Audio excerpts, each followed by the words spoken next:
Olá, meu nome é Célia Harumi, sou produtora de vídeo, animadora e educadora e estou aqui para falarmos sobre animação. Estamos conversando sobre animação em geral, sua história, seus princípios básicos e sobre os diferentes tipos de animação. Esse é o segundo vídeo da série de 3. Se você não viu o primeiro, procure assistir. Hoje vamos falar mais sobre os princípios básicos da animação, mas antes vamos conversar sobre os diferentes tipos de animação. Eu costumo separar a animação em duas categorias básicas iniciais, a animação 2D e a animação 3D. Quando falamos sobre imagens em formato 2D, estamos nos referindo a imagens planas, imagens de superfície, que têm apenas dois índices de medição. Nessa categoria entra o desenho animado tradicional, onde o animador é também um desenhista e a cada quadro ele modifica um pouco o desenho, a imagem, como fizemos na experiência do Flipbook. O desenho animado digital também entra nessa categoria, com a diferença que o desenho é feito direto no computador. Outro exemplo, a animação de recortes, que é muito legal de fazer e é bem acessível, é minha preferida. Animação feita de pinturas no vidro, enfim, qualquer animação feita sobre uma superfície plana. Já a 3D se refere à terceira dimensão, a tridimensionalidade. Nessa categoria entram as animações que são feitas com massinha, em objetos que não são planos, animações que têm cenários, bonecos, enfim, que usam o eixo da profundidade. Da mesma forma, o digital. A diferença é que os bonecos e os cenários são construídos diretamente no computador como um objeto tridimensional. Aqui no nosso curso, por questões de facilidade, vamos priorizar a animação de duas dimensões. Podemos usar como exemplo a animação sobre ensino remoto e vigilância que fizemos para este projeto. Essa animação foi feita de uma mescla de técnicas de animação quadro a quadro e animação digital. Usamos objetos sobre uma superfície plana e também criamos personagens e desenhos diretamente no computador. Como eu disse no vídeo anterior, qualquer coisa que possa ser modificada a cada quadro pode ser animada. Portanto, existem muitos tipos de animação e podemos mesclar as técnicas, ou seja, as possibilidades são muitas, mas existe algo comum entre elas. Seja qual for o tipo de animação que você vai fazer, existem princípios básicos que nos ajudam a criar essa ilusão de veracidade. Hoje vamos falar um pouco sobre eles. Como vimos no vídeo passado, para criar uma animação bem-sucedida de movimento contínuo, é necessário que um quadro se relacione com o seguinte. Se os quadros não tiverem conexão entre si, o nosso cérebro não interpreta essa informação como um movimento. Para ajudar a criar essa ilusão, precisamos nos esforçar o máximo ao criar esses movimentos. E uma das primeiras coisas que vamos precisar assegurar para fazer uma animação quadro a quadro tradicional é um set, um lugar onde essas imagens vão ser captadas. Para os nossos exercícios, eu sugiro criar um local adequado para captar essas imagens. Isso porque vamos começar a entender a animação fazendo exercícios usando a técnica de animação tradicional, ou seja, fotografando quadro a quadro os objetos. Depois, quem se interessar e quiser ampliar a sua técnica, pode, a partir dos conhecimentos introdutórios que estamos vendo aqui, desenvolver seus conhecimentos pesquisando, testando outras formas de captação, outros materiais e até se aventurar em uma animação 3D ou uma animação direto no computador. Para os nossos exercícios, é muito importante garantir que a câmera ou o celular estejam bem fixos. E, como mostram as imagens, na falta de um tripé ou suporte comprado, é possível fazer vários tipos de gambiarra para conseguir que o equipamento de captação de imagens fique bem fixo. Gente, a animação e a gambiarra são bem amigas, viu? Mas por que é tão importante que o suporte de captação esteja bem fixo? Porque, caso contrário, a probabilidade de ter uma mexidinha é bem grande, seja porque deu uma esbarrada, seja na hora de clicar para captar a imagem, e isso vai criar na animação um pulo, as coisas vão todas sair do lugar e acaba estragando um pouquinho. A gente chama isso de erro técnico. Já deu para perceber que a animação, seja tradicional ou digital, é algo bem trabalhoso e temos que tentar evitar qualquer erro ou problema adicional, e garantir que a câmera ou o celular estejam bem fixos já ajuda bastante. Outra coisa importante de se pensar é ter uma luz controlada. Isso porque, se a luz variar, suas fotos vão ficar diferentes, algumas mais claras e outras mais escuras. E quando isso for passado em sequência, a animação vai ficar piscando, estragando um pouquinho também o resultado da animação. Isso tudo a gente vai aprendendo na prática. No começo é um pouco assustador pensar e entender tantos detalhes, mas com o tempo a gente acaba se acostumando e acabamos pensando nessas coisas automaticamente. É claro que se acontecer não é nenhum fim do mundo, e nós aprendemos muito com os nossos erros e vamos melhorando com o tempo. Outra coisa que vem com o tempo e que eu acho legal falar é que cada animador vai encontrando o seu jeito próprio, suas técnicas próprias de trabalhar. Bom, então relembrando a situação ideal: câmera ou celular bem fixos e uma iluminação controlada. Pode ser uma luminária ou a luz geral. O importante é que ela não fique variando. Agora vamos para a animação propriamente dita. Para criar uma animação de qualidade, temos que fazer o espectador acreditar naquilo que está vendo. Mesmo que seja um personagem que não existe, mesmo que seja um mundo estranho dentro daquilo que estamos propondo animar, o espectador tem que acreditar naquilo que estamos propondo. Para que tenham credibilidade, os movimentos devem passar as ideias de peso, textura, gravidade e devem seguir as leis de movimento da física. Quem aí gosta de física? Pois saiba que ela é muito importante para um animador e, na verdade, para coisas muito interessantes. Na escola, pelo menos para mim, não fazia muito sentido, porque eu não conseguia associar a coisas do mundo real e a coisas interessantes. Mas depois eu fui descobrindo várias coisas legais, inclusive a animação, e tive que estudar tudo de novo. Então, deem uma pesquisada, quem sabe vocês começam a olhar para essa matéria com outros olhos. Bom, vamos usar o exemplo clássico da bola, pois a partir dele conseguimos visualizar vários aspectos distintos da animação. No quicar da bola, os pontos onde ela toca o chão marcam o tempo. Cada batida no chão é o tempo da ação, o ritmo. Cada cena vai ter seu ritmo interno, seja uma pessoa caminhando, seja um cabelo ao vento, um pássaro voando, uma árvore balançando. No caso da bola, os arcos da trajetória da bola, como ela percorre essa trajetória,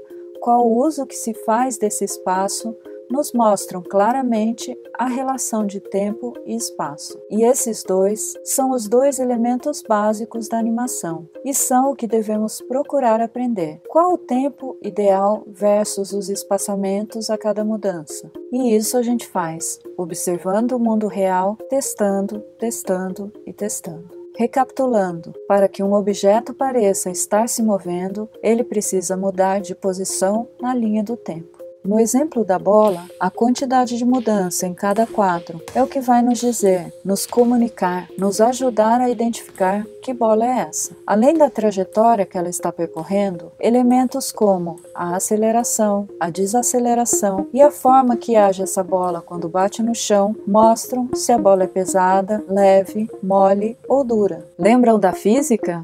Observando e usando essas leis nos movimentos dos objetos inanimados, podemos expressar e passar as sensações que queremos. Nós estamos todos, o tempo todo, sujeitos a essas leis, mas não paramos para pensar sobre elas, já que as coisas simplesmente acontecem assim. Somos animados, temos força própria. A gravidade atua em todas as coisas, dando pesos variados a elas de acordo com as suas massas. Só que ao animar um objeto inanimado, temos que aplicar, simular essas leis. Dou a sugestão a vocês de pesquisarem de forma mais detalhada sobre as leis de movimento de Newton.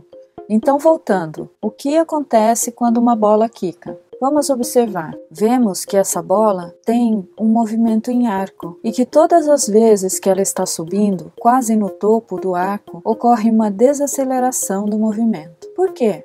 porque temos a força da gravidade agindo, os objetos, tudo tem peso, e a bola, quando quica, empurra o chão que a empurra de volta. Ação e reação, certo? Ela é impulsionada, jogada para cima, e tem a força da gravidade puxando-a para baixo. Então ela começa a desacelerar até começar a cair, ser puxada de volta em direção ao chão. E então, ela acelera novamente até encontrar um obstáculo, nesse caso o chão, reage com o obstáculo e volta a subir. E assim vamos até esse impulso ir diminuindo até a bola parar. Beleza, mas como traduzimos isso para uma animação? As diferentes variações da quantidade de deslocamentos de um objeto em cada captura de imagem geram movimentos constantes, acelerados, desacelerados ou irregulares. Quando não há deslocamento, cria-se uma pausa, que pode existir antes, depois ou durante os movimentos. Quando a bola sobe e desacelera, temos que colocar mais quadros e diminuir a distância e a quantidade de movimento. Enquanto a bola cai, a velocidade aumenta, ocorre uma aceleração e para isso diminuímos a quantidade de quadros e aumentamos a distância de movimentos. Ainda no movimento da bola, temos a hora que ela bate no chão. A forma como a bola reage a essa batida mostra que tipo de bola é essa, se é dura, mole, pesada ou leve. Então, teremos muitos casos onde esse material vai se modificar. No caso da bola, se for uma bola mole, ela vai dar uma achatada no chão antes de subir novamente. Essa mesma lógica aplicamos em diferentes situações, como por exemplo em pessoas andando, frutas caindo. Esse é um princípio da animação chamado comprimir e esticar. Temos também os movimentos de arco, que são movimentos que estão em muitas coisas ao nosso redor, e são aplicações e características que vocês terão que pesquisar e estudar mais a respeito. Somente usando a aceleração e a desaceleração podemos comunicar diferentes tipos de objetos. Bom, vamos ao nosso primeiro exercício, bem simples. Antes de fazer qualquer coisa, temos que nos preparar. Se for um grande projeto que envolve muitas pessoas, essa preparação é maior. E se for um exercício para aula, a preparação é menor. Vai variar muito de acordo com o projeto. Uma coisa é certa, a preparação, maior ou menor, vai ser sempre necessária. Se organizar, ver o que precisa, saber mais ou menos o que vai fazer, tudo isso é uma etapa muito importante chamada de pré-produção e vamos falar mais sobre isso no nosso próximo vídeo. Mas voltando ao nosso exercício, vamos fazer uma checagem para ver o que precisamos. Para captar as imagens, você tem algumas opções. Você pode ligar uma câmera ou webcam no computador, e depois usar um software de edição para colocar tudo isso em sequência. Existem também softwares feitos para animação, que já ajudam você a tirar as fotos e organizar as imagens tudo de uma vez. Aí na tela tem alguns nomes de programas gratuitos para isso. Outra opção é usar o celular como câmera. Como hoje o celular é mais acessível a todos, acredito que essa seja a melhor opção para nós. Nesse caso, também existem vários apps já voltados para isso. Essas são algumas opções. Bom, então ideia, objetivo e um suporte de captação com o app ou software escolhido. No vídeo passado, falamos um pouco sobre a quantidade necessária de quadros para criar uma animação. E combinamos que aqui no curso vamos usar um padrão de 12 quadros por segundo. Falamos agora há pouco sobre a importância do local de captação, o set. É interessante usar uma mesa bem firme, ou mesmo o chão. Lembrem-se da iluminação. Bom, agora escolha uma base, pode ser um papel, uma madeira, pode ser a própria mesa. E vamos usar uma moeda. A proposta do exercício é animar essa moeda durante 2 segundos, se deslocando do ponto A para o ponto B.